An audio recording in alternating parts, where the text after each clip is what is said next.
This episode is meant for anyone, mamas especially, experiencing emotional overwhelm or feeling like they're at a place in their life where they're going through a huge transition and they feel stuck. I go into some of the personal details of my own story, which includes the story of my decision to separate from my husband in 2023. It's definitely really personal sharing this part of my life, but my hope is that it can help other moms that are also either having relationship problems or are in a similar state where they're so emotionally overwhelmed that they feel like a big change needs to happen, whatever it may be.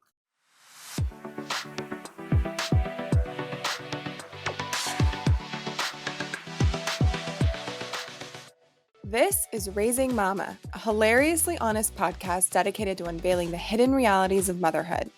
Our goal is to arm you with the information and tools you need to be your most confident and empowered self.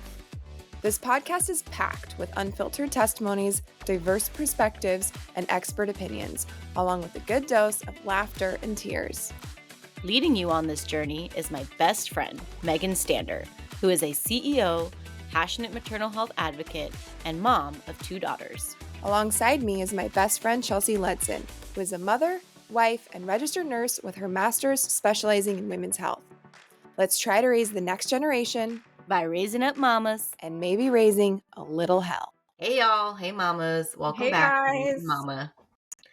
Today I'm interviewing and talking to my lovely co-host Megan, and we're going to go into a little bit more of a serious topic today. Megan is so kind to kind of share with us her transformative journey of motherhood and how she used a homeopath and emotional guide to support her through this journey. So we're going to be talking about emotional overwhelm and just generally like Megan's transformative experience of motherhood. So it's always tough to tell our personal experiences, but we hope that by sharing the real truth from us that it can maybe help some of you mamas out there who could be going through some of the same stuff. Motherhood is a hell of a ride, but we don't have to go through it alone. So buckle in and let's get right to it. You ready, Megan? I'm ready. I'm excited and scared. This is going to be an intense one for me because, I've been through a lot in the last 4 years, which is how old my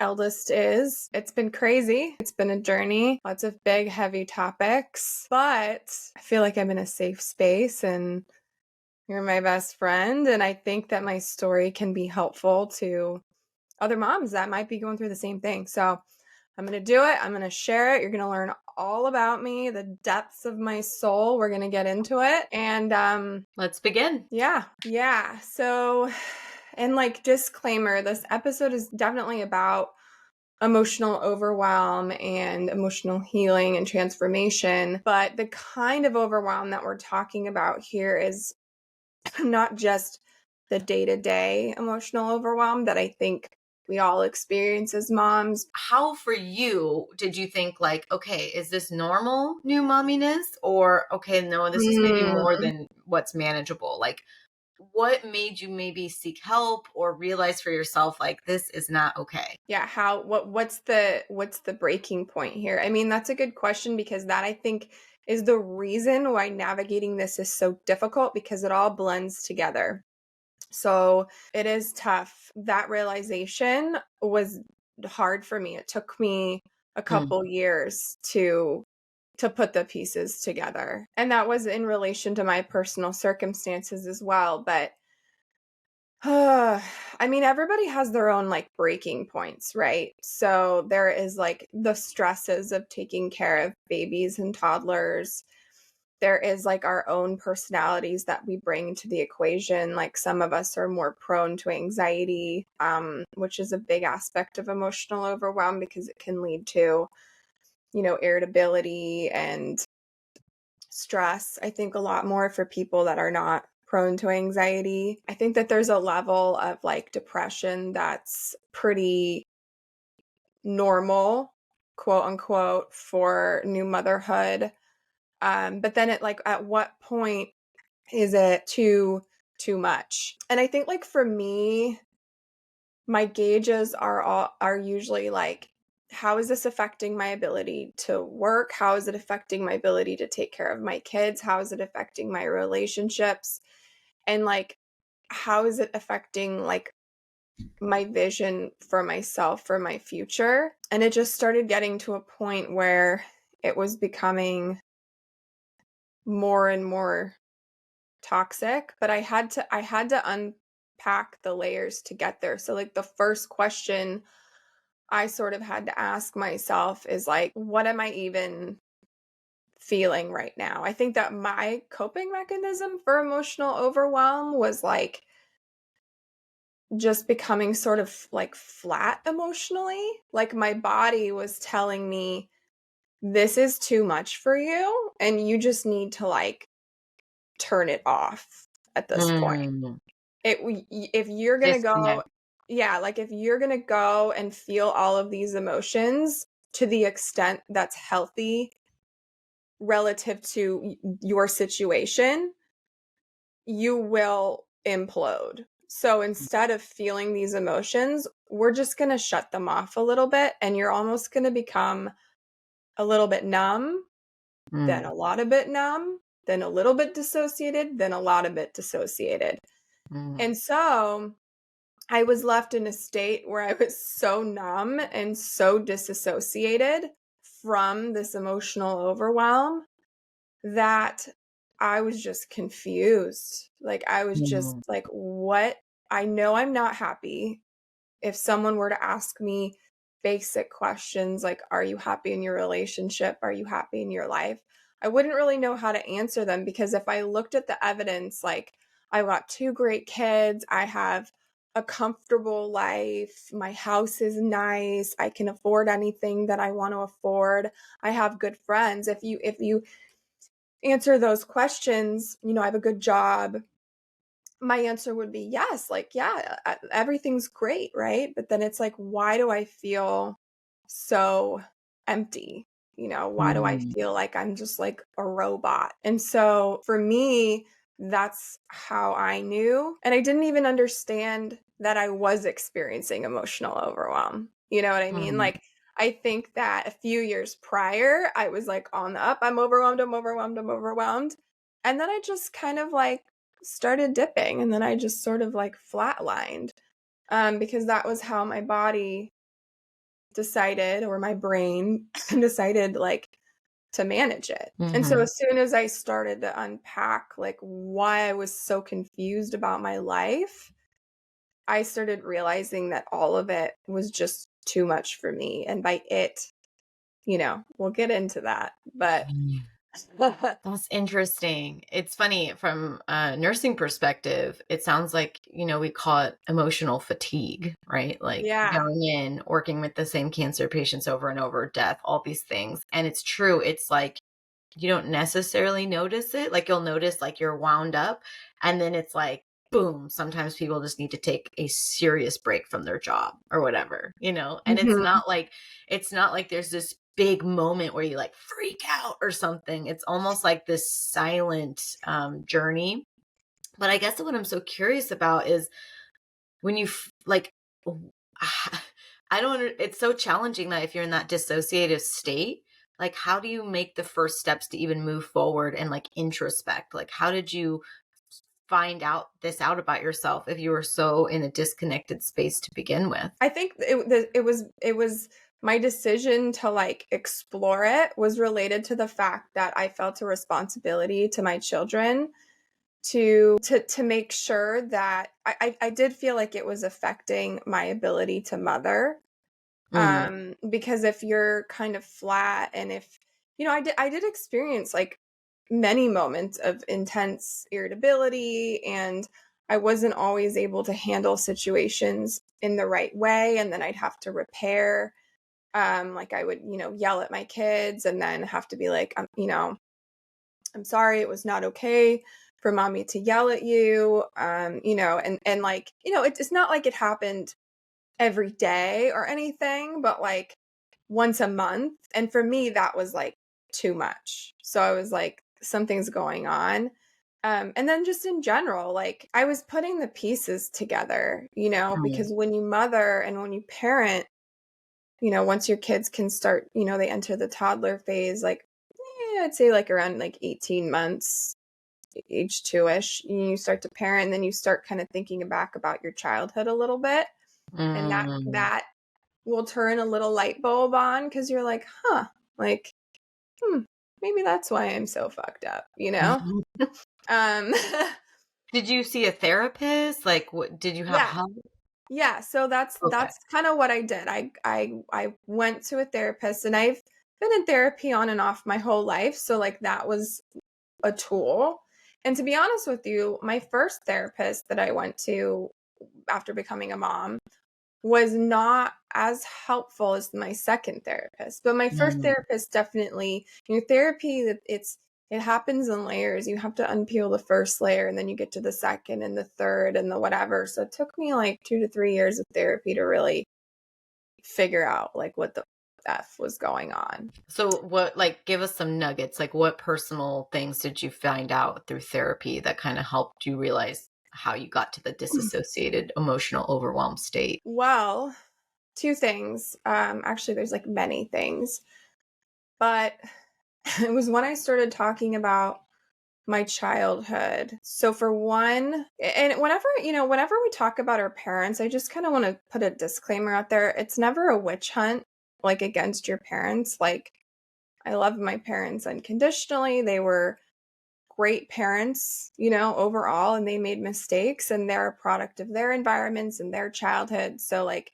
I am by no means like complaining about them, but like, Mhm. every parent is a human. I'm a human. My kid's going to be talking about me later. So we're just talking facts here. So, Mhm. but like, my dad was pretty critical, I'd Mm. say. And so I think that affected my self-confidence. And I made the connection between having a dad that was fairly critical, lecturing. And that was because he had a lot of anxiety. He, has an anxiety disorder. So when he got overwhelmed with anxiety, he would criticize, not always in like a mean way, but it was like he wanted us to do something the right way. And if we did something wrong, we would hear about it like too much. And so I made the connection between criticism and shame. So that was a big insight for me, is that I carry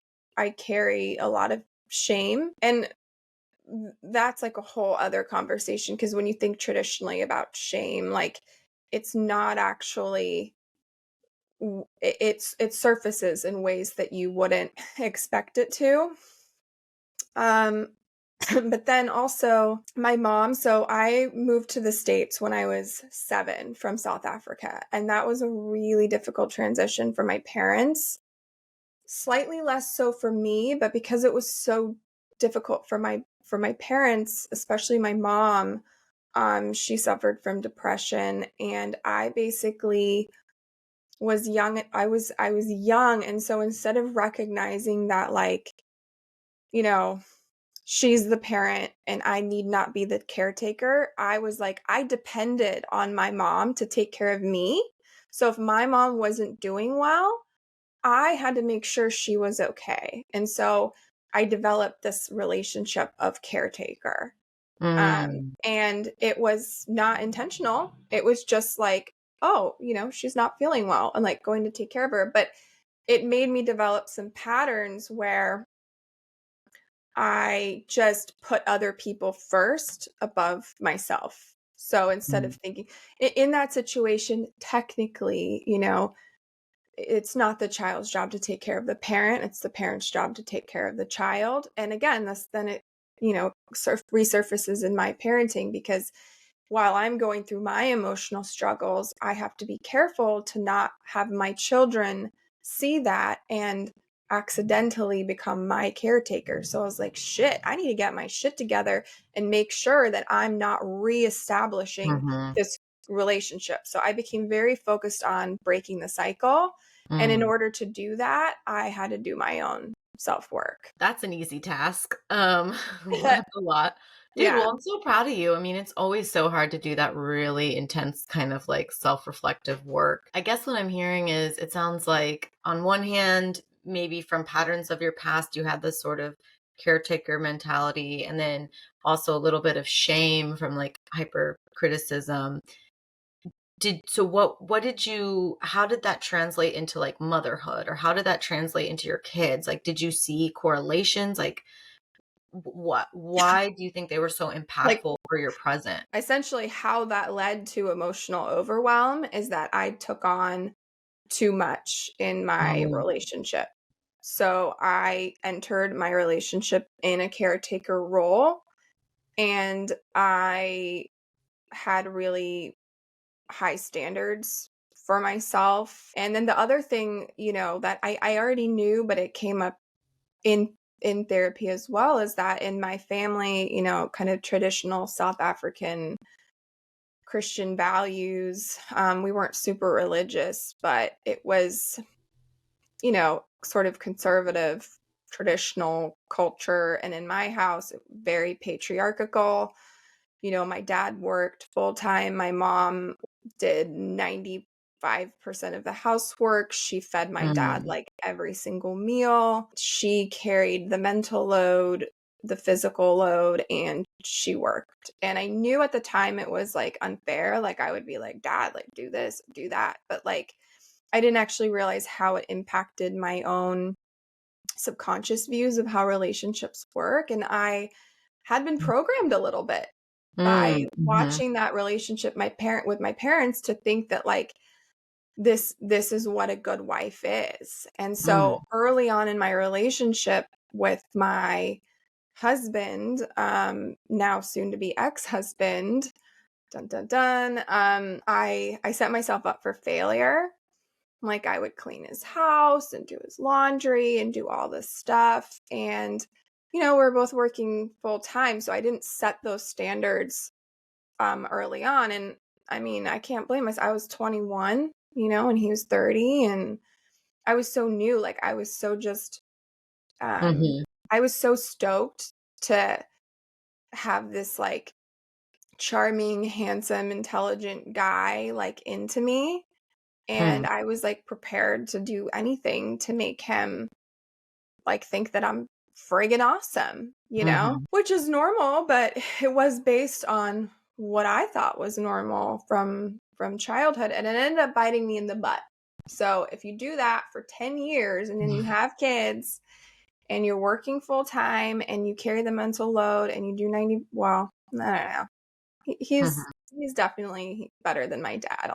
I'll say that, but it was a lot. It was too much. It was way too much. And you reach a breaking point for sure. Wow. Okay. So once you realize that, then what do you do? Like, I feel like, how do you find solutions to make it better? Or have you found any solutions to make it better? Well, I think, it's tough. I think that women are really faced with some challenges in these situations because if you were living with like a friend that didn't have any other of their own issues that they were dealing with, you could just simply sit down, have a conversation with them, talk about the balance of tasks, and you guys could make a plan and it could be executed, and that would be fine. And if you have a really good partner that is a good communicator and isn't going to get super defensive, and you can break through fairly quickly, you can, if you've fallen into this trap like so many women have, then you can kind of communicate your way out of it, and it might Mm, take time, but it will still happen. The thing is that this is the tough part, is that men have also been raised in this culture and childhood, and many of them, I mean, we have like, for the most part, boomer parents, right? So many of them have also experienced these scripts. normalcies, yeah. And so, but they are on the positive end of it, so Mhm, like they're not as aware of it, maybe. Like they don't quite always understand it because it's like, well, walk a mile in my shoes, but it's like they've never had to. So you're dealing with that. And, a lot of the time it's like almost not even their fault. I don't want to say that there isn't things they can do. Like, for example, I do not like I understand to some degree. I understand the difficulties that individuals with disabilities have, or individuals that are not cisgendered, or like people that like Adversity. there yeah there's so many adversities that I myself do not have because I'm privileged, but I'm able to, by being empathic and understanding the human experience, I can kind of try and grasp like what that would be like. And I'm also interested in grasping what that would be Mm, like. mm, So I like reading about stuff. I like advocating. I do my best, but like if you have a partner that's not really interested in the adversities that women face, it can be more challenging. So then if your partner has been, societally and culturally just sort of, um, and accidentally has become a partner where things like aren't really equal, plus they're not really interested in like adversities that women face, plus they have their own childhood mhm, trauma that has led to their own coping mechanisms and ways of dealing with conflict, uh things can get sticky. There's a lot of mhm. layers that like you need to break through. And so So it sounds like you couldn't quite work it out with your current partner, even though it's like you had this great revelation and it would have been amazing to sort of bring them along with you because it wasn't just like a one-sided thing, right? It was more like you were going off of your scripts, and then when you finally got to a point where you self-reflected, it was like, oh my gosh, I want to live my life, not this like scripted life. But just because yeah. you choose that doesn't mean your partner, can understand and choose it with you. So ultimately, I mean, would you say that's kind of what led to the separation, or I don't know. Is that about right? Yeah, I mean, I definitely like tried as much as I could. I mean, relationships are complicated because until I sort of realized what was happening with myself, I was doing a lot wrong. So I was so overwhelmed that I almost threw in the towel in some arguments, and I didn't handle them the way that I was supposed to. And Mm, then, that can cause resentment. And then that can cause someone like, it's like, if there's not repair after these arguments, and after there's been dozens, if not hundreds of conversations that have just not ended well, it's tough to like get back to a point where you can effectively move through the conversation to resolution. And mhm, then if you've had enough conversations where there is no resolution, you start kind of feeling like there's no hope, and that further increases your emotional overwhelm because mm, now you're depressed, right? mhm, And then it just like there's layers to it. So yes, ultimately I didn't feel like there was any way to move forward. And then I sat on that for like mm, another year and a half, because it was a major decision. And keep in mind, like, I have like infants, like, mhm, while all of this is happening. So not only am I like,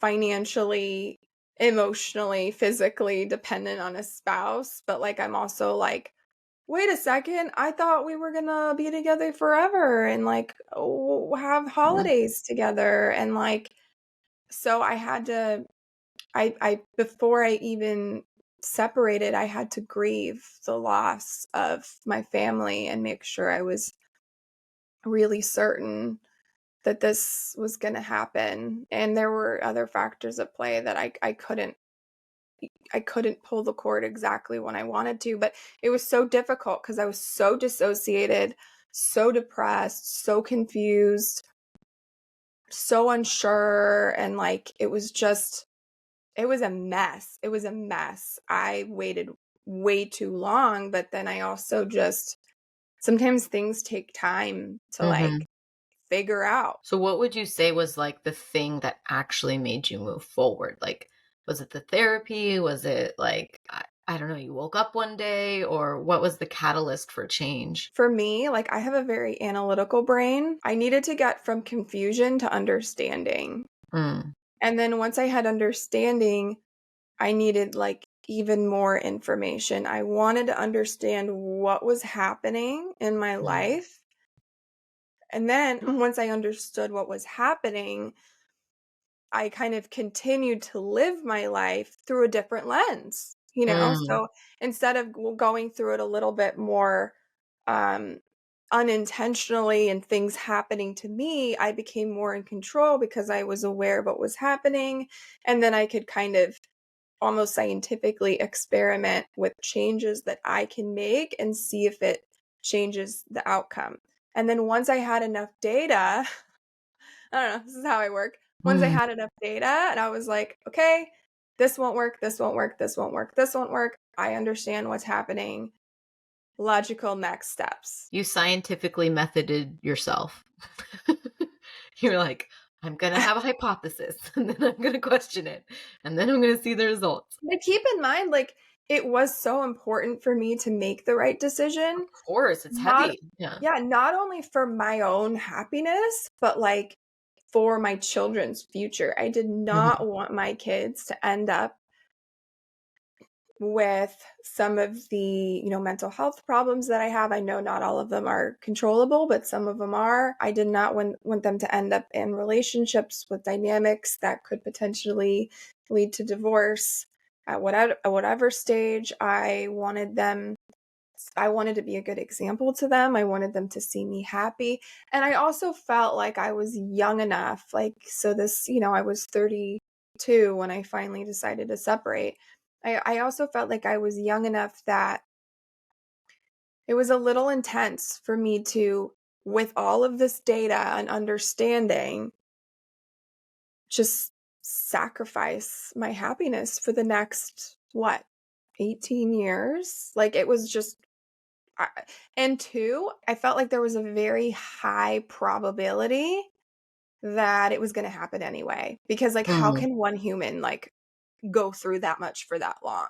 Like, I know, which makes me mind blown at the fact that some humans have, many people in relationships have been that happy for that unhappy for that long. But I feel, and, I'm guessing, I don't know what the stats are on this.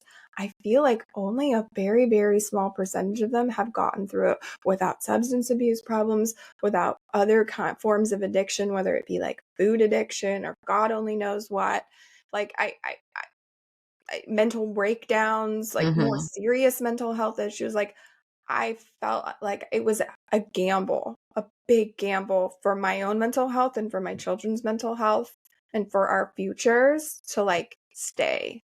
Unless Right. something radically changed, but it's like I also don't have control Mhm. over whether or not there will be radical change. The main How thing is when you ignore a problem, it's not like going away, so that's not no. really a solution to be like, okay, I'm just like, whether or not you did the therapy and the self-healing and the looking into it, all of that was still happening anyway. So it's like, it sounds like it's so much better to take it on and just face it and have a little bit more choice in the matter versus like have it just explode on you. Yeah. And that isn't to say that like I I was with a bad person or anything, because I definitely played my part. It's almost not about, it's almost like it stops being a blame game, you know? Mhm. It just becomes almost like a practical decision.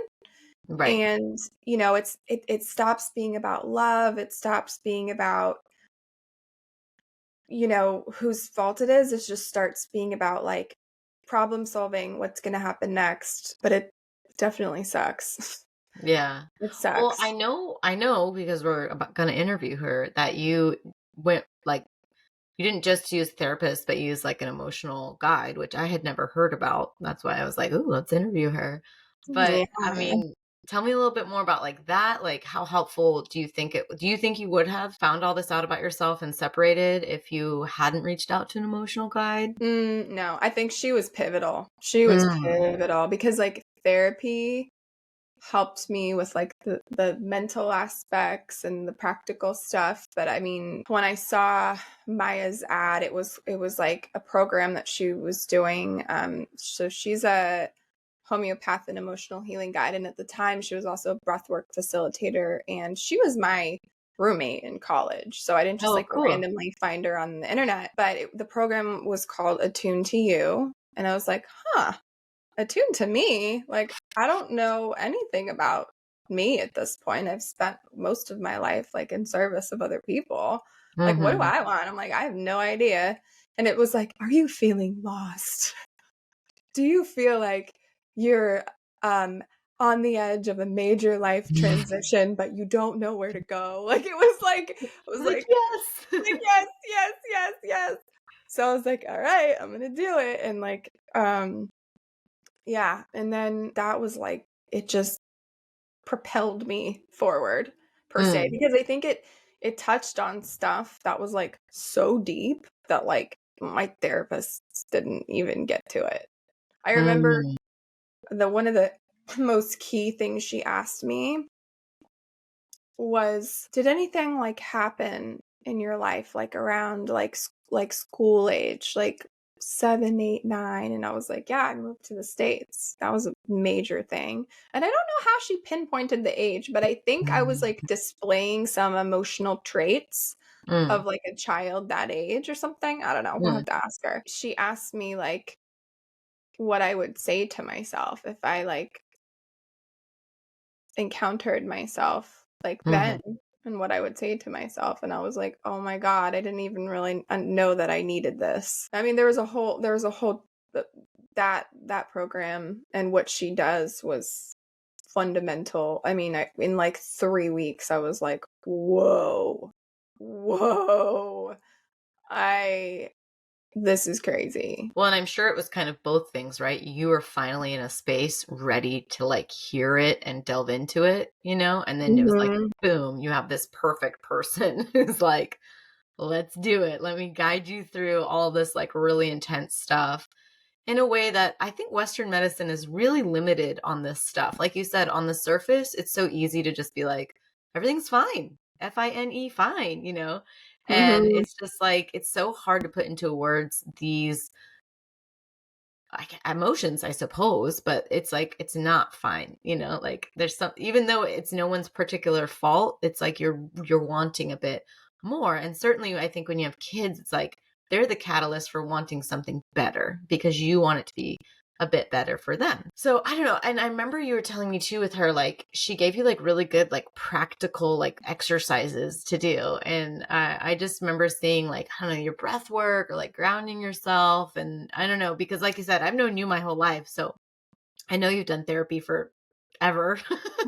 But I definitely noticed like when you were with her, it was like, oh, we are moving some mountains today. So I think that was a cool thing because most people don't really know that those exist and that they can kind of help you get unstuck. So what a Yeah. blessing that you had her in your life too. Because, like, in my case, the emotional overwhelm was tied to the stuff kind of related to my childhood. So, the patriarchal stuff that I was kind of like needlessly following, kind of always hearing this like voice of criticism in my head, and it affected my self confidence in my own decisions. Yeah, and then also being the caregiver of my mom. So, all of this stuff basically made me not really like have a strong sense of self, like in Mm, terms of what are my values, what are my wants and needs, what do I want to do.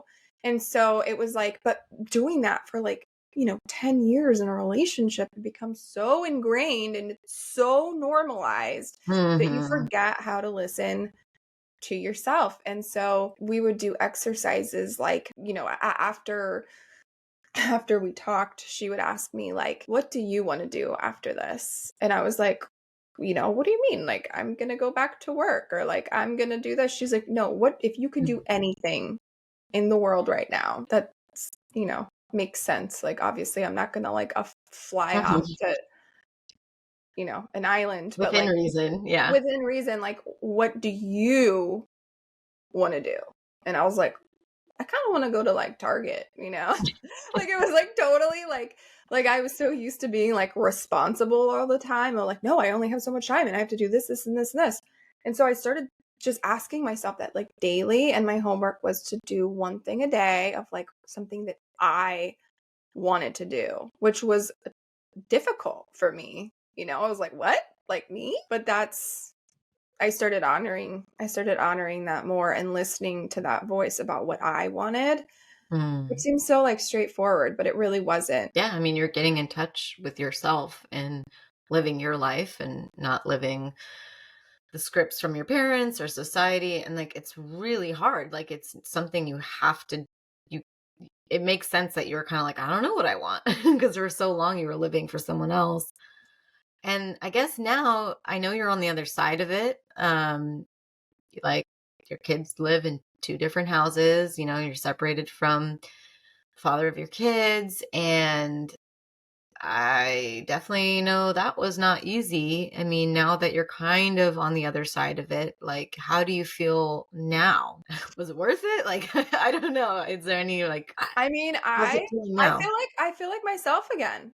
I feel like Yeah. I hadn't felt like myself for 10 years and I feel like myself again. Like I feel like I have freedom and I'm not even talking about like freedom to go like I'm doing all the same stuff, but I feel Hmm. like I have freedom of thought, freedom of goals, freedom of like I just feel like I'm getting to know myself again and like what I like, what I want. I mean, it's been tremendously difficult and it stays difficult not being able to see my kids every day because we have them 50-50 for the most part, a little bit heavier on me. It sucks, but there are ways to manage that too because when we have our kids 24/7 we're not as engaged with them because Mm. we do take our time with them a little bit for granted. You know, we might be doing other things while they're present, whereas I really try to get everything that I need to get done while I'm not with them so that when I'm with them I can be that much more focused and I appreciate their presence so much more. And then, I mean it's affected my career, this whole emotional thing. We haven't even talked about that. I did a complete 180 in terms of career. Um, Mm. I left my job. I took me a year and a half to physically plan leaving my job and then it ended up kind of happening for me. Um, they beat me to it, but Yeah.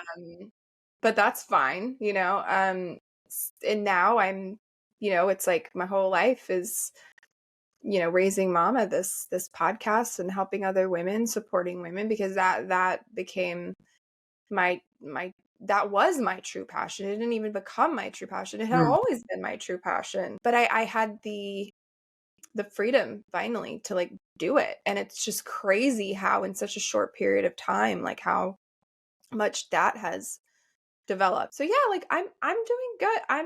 I think it's okay to be two things. Like there's so Right. much duality in all of this. Like I am going through an incredibly difficult time of my life. I regularly cry in the shower and have bad moments and bad days, and it feels like it's way too much.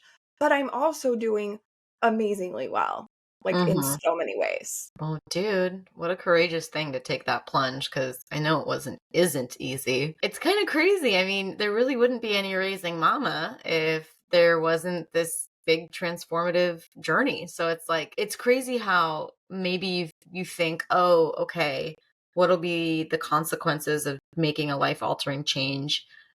But then it's like other new things crop up that are you wouldn't have even expected, you know?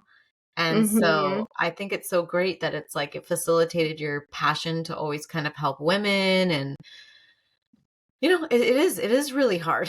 Motherhood is really hard. So it makes total sense that in trying to be more honorable to yourself instead of working for a car parts, I don't even know exactly what your old job, It was how would like you a describe male your it old was job? it was a male dominated industry, Yeah.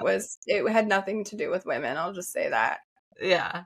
So it's like you got a new separation from, the man you've been with for like 10 years and father of your kid and had to do a whole career change. And I know you also had to do a big lifestyle change because obviously, money is different and money is different. I will say I'm definitely privileged in the sense that my parents paid for my college. I got a degree. Part of that was the fact that I lived in a good town because my parents could afford a house there, although we were pretty poor when we moved to the States. I mean, they had a, but they got the tiniest house in the nicest town. And, I'm sure there's plenty of other things about just what I was given when I was born that made me able to get to this place. I had a fallback plan, and I built the fallback plan before I even got married. And I'm really glad I did.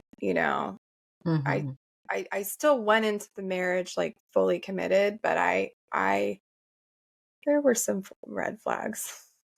So I had a fallback plan. So I moved from my 5-bedroom house to my 2-bedroom house, and it's it's fine, it's fine. I don't have a yard, which with 2 toddlers, it's could use a yard, but I'm totally fine. Like I just need a roof over my head and food in my fridge and healthcare. That's huge. The ability to afford mental health care, still go to therapy once a week. I think can you really complain if you have all that? Like, no, yeah. absolutely not. So I'm Yeah. good. And how about your kids? Like, I know that was one of the most terrifying aspects of this whole thing was like, how would this, sort of impact your kids? How are they doing? They're okay. I mean, they're 2 and 4. So, and they're 2.5 and 4 now. So they were almost 2 and 3.5 when this happened. So, um, which was part of the kind of timing of it is that the older they get, the harder it is for them. So I didn't want to wait because school age, it can be even worse. Teenage, like, oof. But they're okay. I mean, I think that the biggest thing is, for one, just kind of divorce basics when it comes to children. You love your children more than you hate your partner. I don't hate my partner at all. You need to talk to them about it in an age appropriate way. You can't just pretend like it's not happening. You need to be honest with them. And then you need to teach them about how to cope with the emotions and manage them, because you're teaching them life skills there too. So, you need to tell them that like it's okay that they feel whatever they feel, if they miss the other parent, if they're sad that we're not doing things together as a family.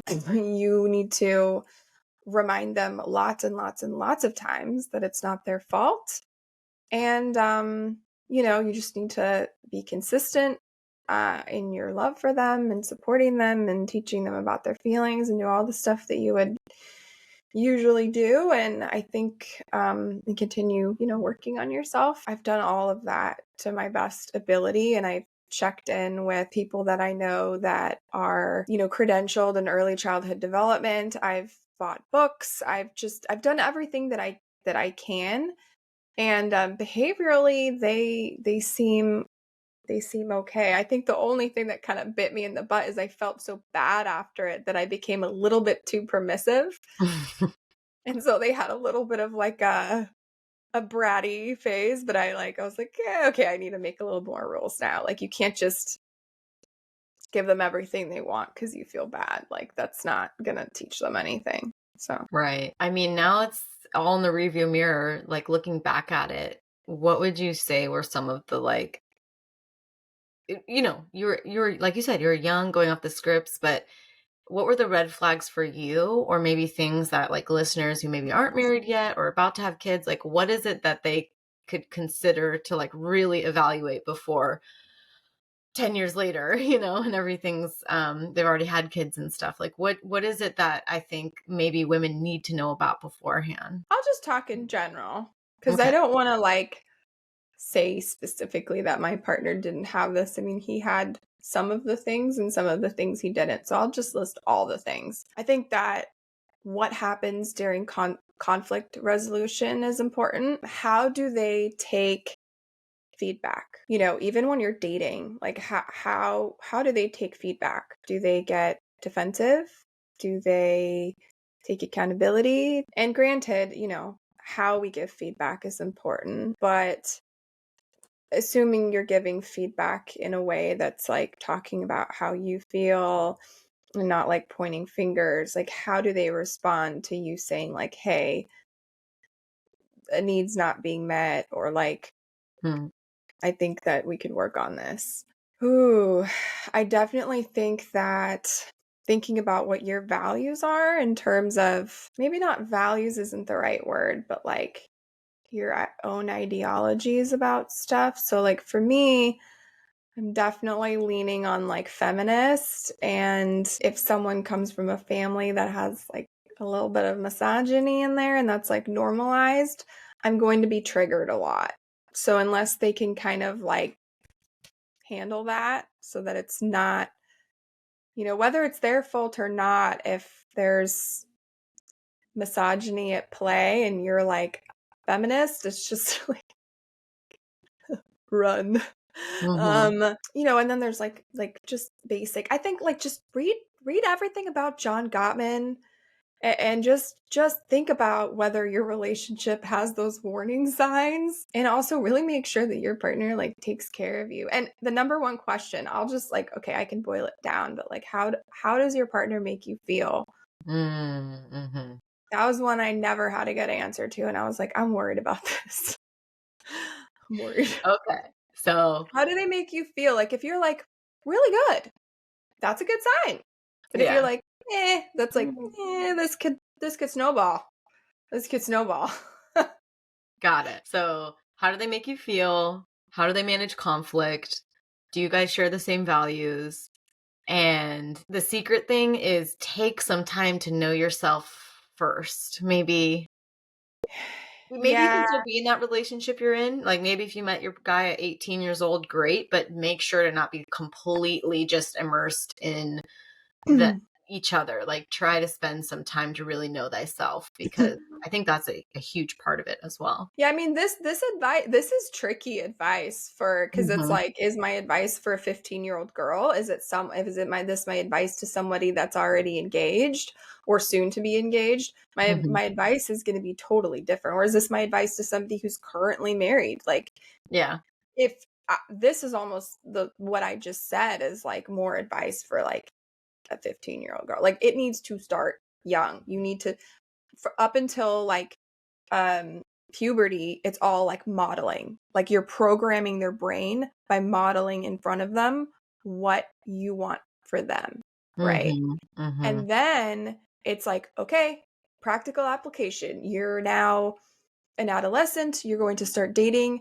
Know the warning signs. Think about what you want. Think about and building self-confidence, because self-confidence is key to them making decisions about what's right and wrong for themselves. And then Mhm. level up, I think once they have the self-confidence and once they have the right modeling, then if they get into a relationship when they're an adult, they're just much better equipped to end it when it needs to be ended.